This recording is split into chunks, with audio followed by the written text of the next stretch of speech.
Mini, mini, mo. Sino kaya dito ang pupukpukin ko? Ito o eto? Eto. By the way, I present to you AGV helmets. This is the AGV K1 Gothic 46 and AGV Pista in the house.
Meron tayong mga helmet na i-review ngayon.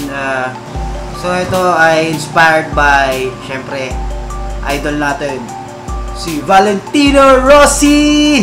AGV is founded by Misano. Alam nyo bang ang dinidesign niya is hindi naman helmet na pang motor. Ang dinidesign niya talaga is helmet na pang bisikleta. Then shifted to motorcycle, scooters, para sa mga Vespa and Lambretta nung panahon, kasi wala pa namang masyadong mga malalaking bike, no? Yung mga vintage natin mga bike, ano? Pero but now, here's the racing helmet, and of course the looks.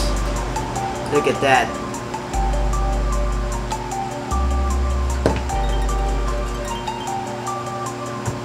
We have the K1 Gothic 46. Price range nito dito sa Pilipinas is around 11,500, 12. Umabot din to ng 14,000. Nakita ko sa internet, ano? So, ano mo masasabi natin sa K1? Very beautiful. Kita nga naman yung shape ng baba, ano? Shape ng helmet. Yan, syempre araw, buwan, ibig sabihin either na day or night pwede kayo mag-ride. Now, anong meron nito sa loob?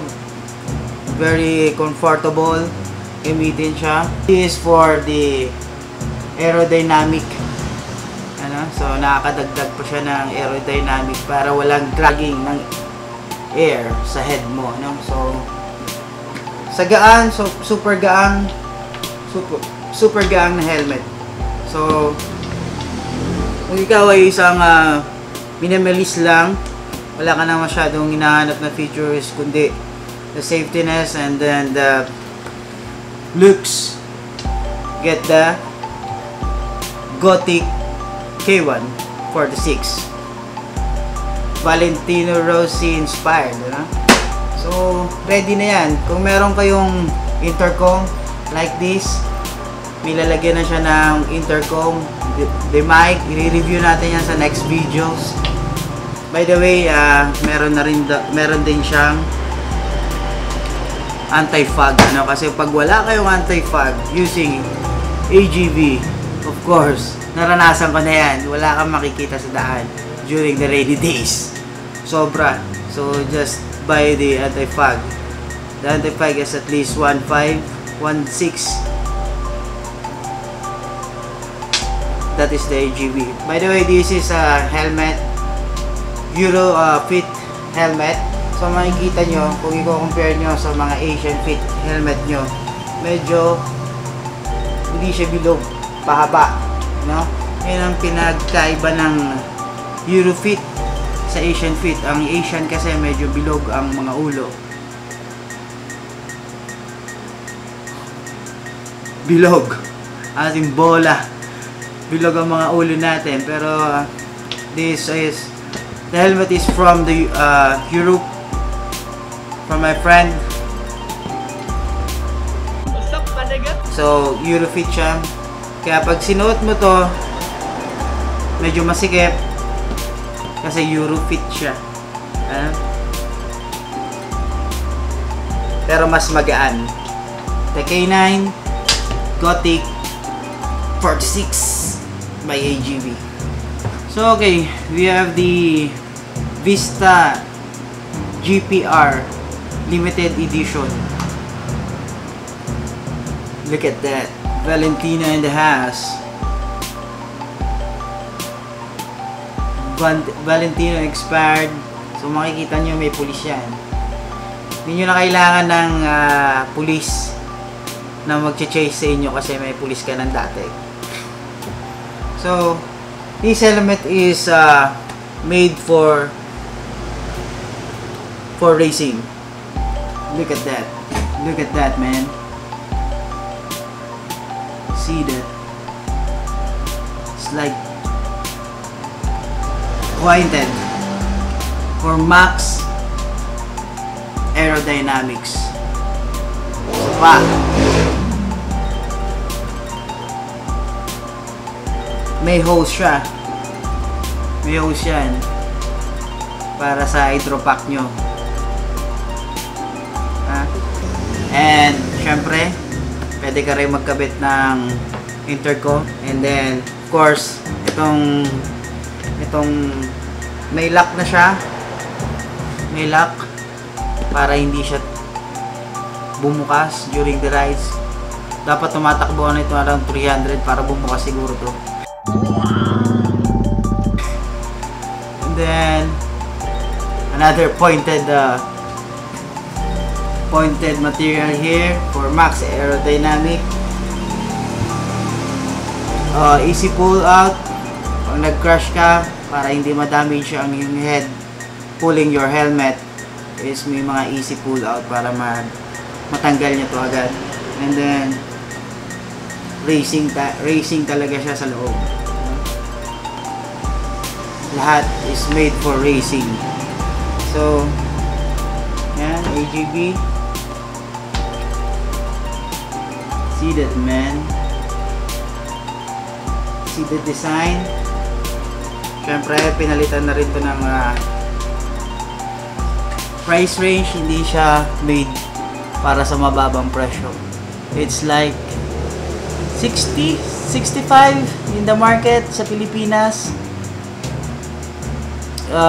With the lens and then everything ng mga accessories niya. Para mabuksan to, kailangan nyo munang pindutin para mabuksan. Ginawa lang siya mag-close and then mag-open. Wala siyang half-mid na lock. Open, close. Ganda.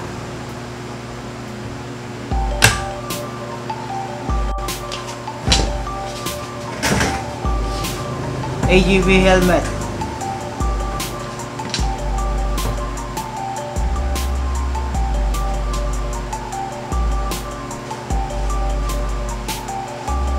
Mini, mini, mo. Sino kaya dito ang pupukpukin ko? Ito o eto? Eto. Ikaw kaya pukpukin ko? Wag, sayang. See you sa next vlog ko. Kung hindi ka pa nag-subscribe, subscribe ka na kundi pupukpukin kita. Peace out!